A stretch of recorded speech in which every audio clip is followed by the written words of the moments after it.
La educación es, sin duda alguna, uno de los pilares más importantes para la construcción de la sociedad.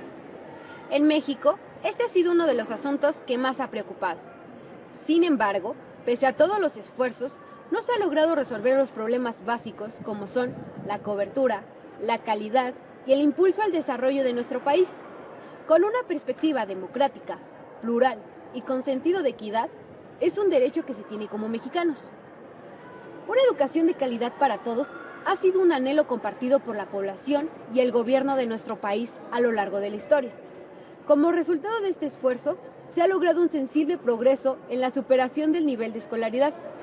Al mismo tiempo, la educación secundaria del siglo XX, casi a 75 años de su nacimiento, se ve impactada por las transformaciones sociales, los cambios en la adolescencia, los avances en la forma de enseñar, la manera de aprender de los jóvenes y las investigaciones relativas sobre las políticas educativas.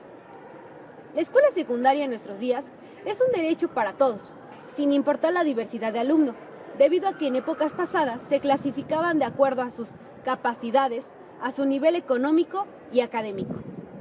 Distribuye mal su educación. El quintil de menores ingresos en el año 2000 tenía una escolaridad promedio de 3.5 grados, mientras que el quintil de mayores ingresos tenía una escolaridad promedio de 11.6 grados. Injusticia es exactamente la palabra que me vino a la mente cuando leí Brechas. Un mexicano que nace en el seno de una familia pobre está condenado a recibir la peor educación del país. México ha sido incapaz de construir motores internos que desaten el dinamismo económico, alienten la inversión, promuevan el empleo o alcen la marea lo suficiente como para que los pobres se monten sobre ella. Sin duda es un acierto que Mexicanos Primero haya elegido para este segundo informe el tema de la desigualdad educativa. Yo estoy convencida que es el principal problema de la educación mexicana. Me parece grosero, realmente grosero, que un niño indígena, sin recursos y que vive en el campo, se le imponga una sentencia de vida, la sentencia de tener una pésima educación que a la postre sabemos va a determinar el futuro de su vida. Ahí están los muros educativos, culturales, sociales, descritos en este informe, construidos contra los de afuera, obstaculizando la movilidad, evitando el ascenso, impidiendo el ingreso de los pobres, de los indígenas, de los que no tienen acceso a una educación de calidad, de los que aprovecharían oportunidades reales si existieran.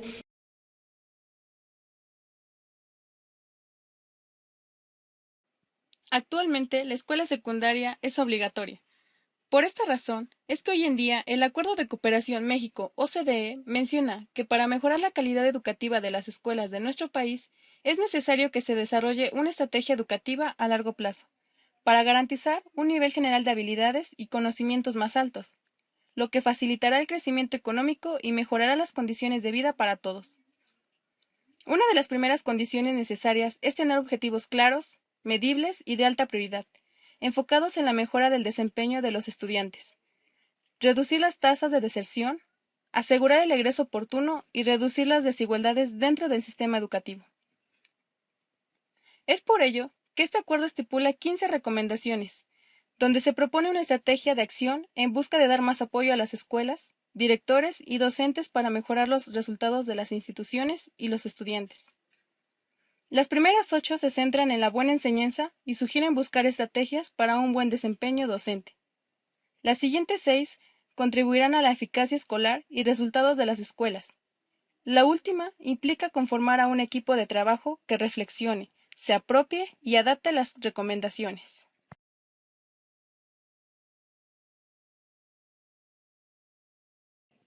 Es por ello que se presentó a la Cámara de Diputados la iniciativa para reformar el artículo 3º constitucional, siendo la base fundamental para la reforma educativa.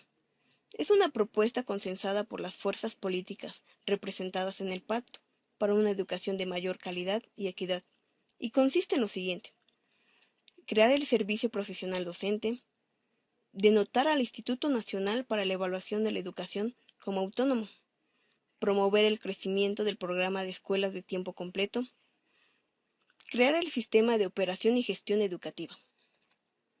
Es por eso que el Instituto Nacional para la Evaluación de la Educación es un organismo descentralizado, con la perspectiva de contribuir al mejoramiento de la educación en México, a través de la realización de evaluaciones integrales de la calidad del sistema educativo nacional.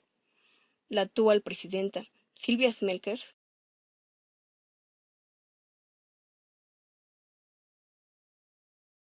Tenemos tres mandatos fundamentales. Uno es evaluar el sistema educativo nacional, otro es coordinar el Sistema Nacional de Evaluación Educativa, y el tercero pues es hacer la evaluación, emitir los lineamientos y las directrices en materia de evaluación, ¿no? Entonces, la estructura orgánica está dividida en esas tres partes, digamos. Fundamentalmente tiene una unidad que se encarga de todo lo que tiene que ver con la coordinación del sistema de evaluación, otra unidad que se encarga de lo que sería la parte normativa, de los lineamientos y las directrices, y otra unidad, la más grande de todas ellas, que se encarga de la evaluación del sistema educativo nacional, de lo que tiene que hacer el INE. Aparte tenemos una unidad de difusión y de cultura de la evaluación y una más de apoyo, ¿no? Entonces son 5 unidades las que, bueno, y una Contraloría Interna que sería la sexta, pero fundamentalmente la estructura orgánica está hecha para responder a esto.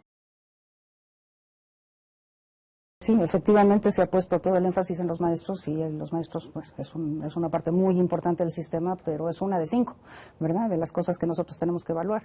Es necesario evaluar a los alumnos, el aprendizaje de los alumnos, que es algo en lo que el INE tiene ya una experiencia larga. Entonces, bueno, pues eso hay que continuarlo. Estamos pensando en proponer una segunda generación de evaluación de alumnos, pero lo tenemos que hacer. Desde luego tenemos que evaluar a las instituciones educativas y fundamentalmente a las escuelas. Y tenemos que evaluar los programas, ¿no? Hay programas que urge evaluar, ¿no?, como los programas específicos como el PEC, pero también el currículum y también los materiales, ¿no?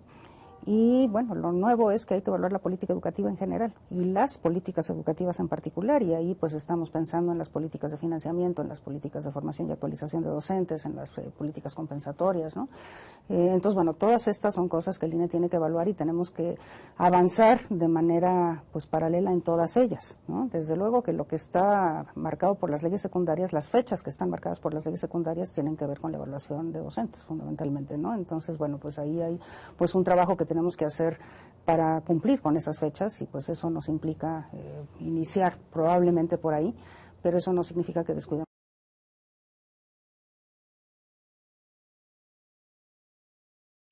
de acuerdo a lo mencionado, una de las cosas que se pretende con las políticas educativas es la calidad de la educación, de donde se toma actualmente el modelo de enseñanza constructivista. Esta teoría está fundamentada primordialmente por los autores Vygotsky, Piaget, Ausubel y Novat. Vygotsky menciona que los procesos sociales más los procesos culturales dará como resultado una repercusión en los procesos de aprendizaje. Piaget dice que el saber es diferente que comprender. Ausubel menciona las teorías del aprendizaje. La más importante es el aprendizaje significativo, que nos proporcionará conocimiento para comprender. Novat menciona que utilizar instrumentos didácticos para la apropiación de los aprendizajes a través de la creación de mapas conceptuales. Uno de los autores que en la actualidad retoma las ideas de uno de los autores del modelo de enseñanza constructivista piagetiana es Guy Brusot, que da las teorías de las situaciones didácticas. Esta fue concebida en particular para la enseñanza de la matemática. Con esta se estudian y se estructuran modelos que ocurren cuando un profesor pretende enseñar una noción, un teorema o un procedimiento a sus estudiantes. En ese intento las palabras enseñar, aprender, pensar, entender, saber y conocer adquieren diversos significados. Así pues, esta permite diseñar y explorar un conjunto de secuencias de clase, concebidas por el profesor, con el fin de disponer de un medio para realizar un cierto proyecto de aprendizaje. Actualmente se considera al profesor como un profesional reflexivo, que decide, diseña, implementa y experimenta estrategias de acción para lograr el aprendizaje de los alumnos, de tal manera que aprender matemáticas no se reduce a recordar fórmulas, teoremas o definiciones. La teoría de situaciones propone el estudio de las condiciones en las cuales se constituyen los conocimientos matemáticos, y se considera que esto permitirá reproducir y optimizar los procesos en la construcción de conocimientos. No vas a reflexionar. ¿Para qué reflexionar? Cito a Humberto Maturana. Tienes que soltar la certidumbre por un momento. Por eso yo, sigue diciendo Humberto Maturana, a veces digo también, el saber es enemigo de la reflexión. Claro, que el que sabe no reflexiona. Si yo sé cómo es, ¿para qué voy a reflexionar cómo es? Reflexionas cuando te preguntas cómo hago lo que hago. Estás reflexionando cuando te preguntas cómo estás enseñando cuando enseñas matemáticas. Nos ocuparemos en esta conferencia del pensamiento crítico y del pensamiento complejo. Ambos tipos de pensamiento constituyen formas alternativas de pensar.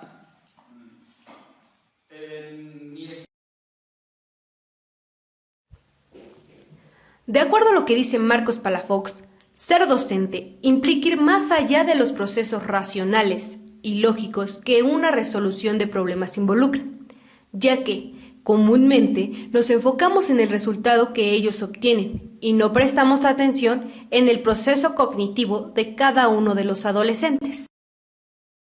Cuando tú planteas un problema y tú pasas, no estás fiscalizando si está trabajando o no. Tú pasas y ves el trabajo que está haciendo ella, ves el trabajo que está haciendo él, y no es para ver si están trabajando o no solamente, sino para ver cómo van en su proceso de aprendizaje. Entonces, tienes como maestro escasos segundos para entender. Entonces, el maestro, desde mi punto de vista, mi experiencia como maestro, es que yo tengo que ser 50 veces más rápido que los estudiantes. Porque si yo fuera tan bueno como mis alumnos, solamente, pues entonces yo estaría a la velocidad de él y estaría, ¿cómo le hiciste? ¿Y cómo vas? ¿Y eso? Y si el maestro me dice, maestro, tengo una duda, pues en lo que vengo a atenderlo a él ya me perdí y la clase se vuelve aburrida. Para que yo pueda darle atención a todos, porque una de las grandes broncas que tenemos es que damos clases no a 1, a 2, a 10, sino nos va a tocar ser maestros de grupos numerosos, de 30 personas, de 40 personas, de 50 o más, ¿sí o no? Y entonces, para ayudarlos tienes que entender qué están pensando.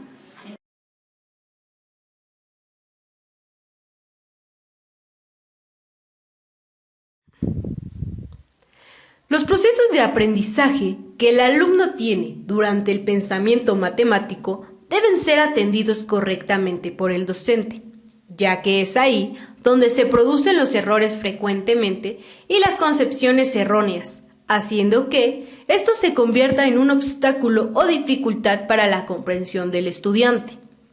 Los obstáculos en las concepciones, según Bachelard y Piaget, muestran que el error y el fracaso no tienen el rol simplificado que en ocasiones uno quiere hacerles jugar, debido a que estos dos factores pueden ser utilizados como recursos del docente dentro de las aulas, siendo reflexivo acerca de cada uno de los temas, para que de esta manera el profesor se dé cuenta si está fallando en su metodología, en su didáctica o simplemente en la manera de explicar a los alumnos.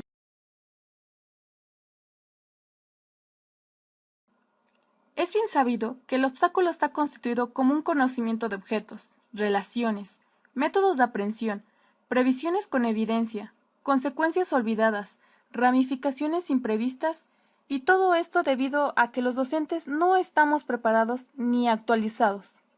En consecuencia, la enseñanza que proporcionamos es de manera tradicionalista, ya que no tomamos en cuenta lo que los expertos dicen con respecto a las nuevas metodologías didácticas, la heurística, el proceso de enseñanza, el proceso de aprendizaje y el uso de las TICs.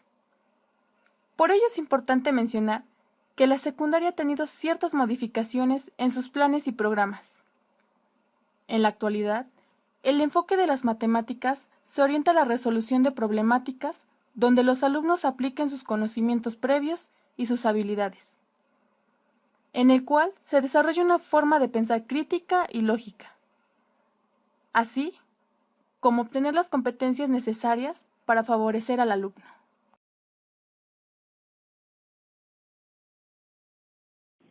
A lo que nos surgen preguntas en cuestión de lo aprendido durante el semestre. ¿Qué pasa con el normalismo? ¿Cómo nos están y nos estamos preparando? ¿Es suficiente y eficaz la enseñanza de nuestros catedráticos? ¿Qué hemos hecho nosotros al respecto? Todas estas preguntas nos surgen a partir de la elaboración de nuestro documental, donde nos percatamos que lo impartido por algunos docentes no fue lo suficiente para desarrollar y adquirir los conocimientos y habilidades que debería tener un docente en formación inicial.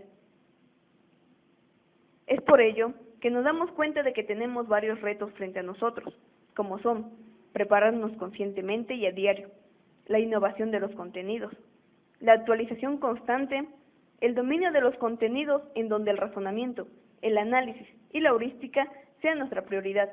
Es por ello que un ejemplo es una demostración de teoremas, que nos exige definiciones, proporciones, razones, y no solo un resultado, sino la justificación matemática del por qué se establece tal o cual cosa. Cada curso tiene alumnos con diferentes características. Es por ello que se van indicando los objetivos y metas que se deben lograr al término del curso, tomando en cuenta las infraestructuras, sus intereses, la forma de aprender, el proceso de enseñar, los contenidos y temas a tratar, las competencias y habilidades a desarrollar, las actividades que se van a emplear y los recursos que se van a ocupar, obteniendo un programa de trabajo que se ajuste a estas en tiempo y forma, establecer una comunicación adecuada y directa con los alumnos para garantizar una buena relación de trabajo. El docente debe ser capaz de diagnosticar el grado de conocimiento que sus alumnos poseen, estableciendo pruebas de tipo oral o escritas, forjando una estimulación en los alumnos para que tengan el interés de aprender. Buenos días, profesor. ¿Cuál es su nombre? Francisco Javier Villanueva. Bueno, le voy a realizar unas preguntas. Claro que sí. ¿Para qué o qué es para usted la educación? Bueno, como tercer momento de la educación básica, en la educación secundaria considero que es el desarrollo del CHAC. El CHAC viene siendo el conocimiento, las habilidades, las actitudes y las capacidades. Bien. ¿A qué le atribuye el desinterés de los estudiantes? El desinterés de los estudiantes, de acuerdo a mi experiencia, es en base al contexto, la extensión que tiene la secundaria dentro de la comunidad. No todas operan con el mismo desinterés. El desinterés prácticamente viene de la falta de oportunidades y esa ansiedad que tiene en la psicología del adolescente. ¿Qué aspectos toma en cuenta para su planificación? Tomamos en cuenta los recursos que tenemos como medios audiovisuales, los didácticos, los mínimos que tenemos en las escuelas secundarias, ¿sí? Y sobre todo lograr la participación de los alumnos de forma activa en el aula.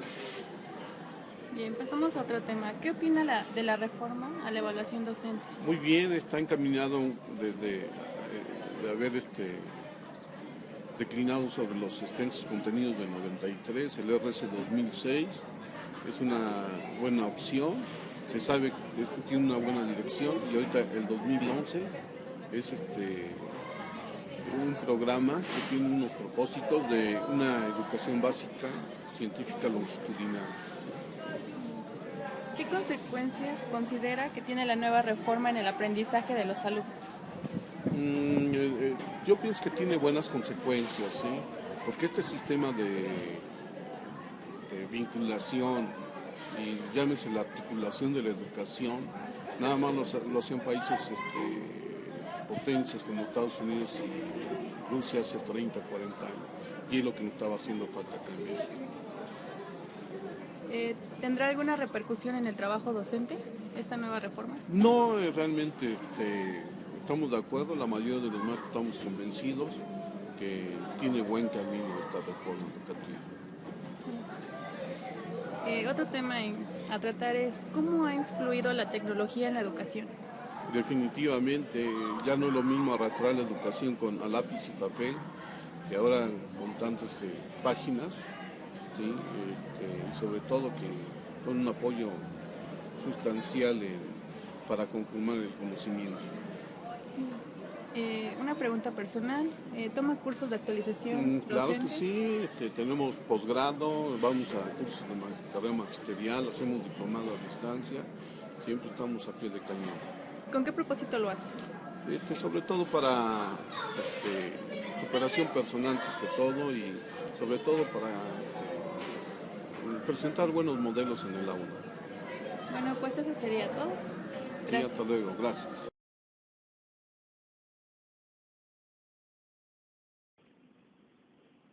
¿En realidad estamos preparados?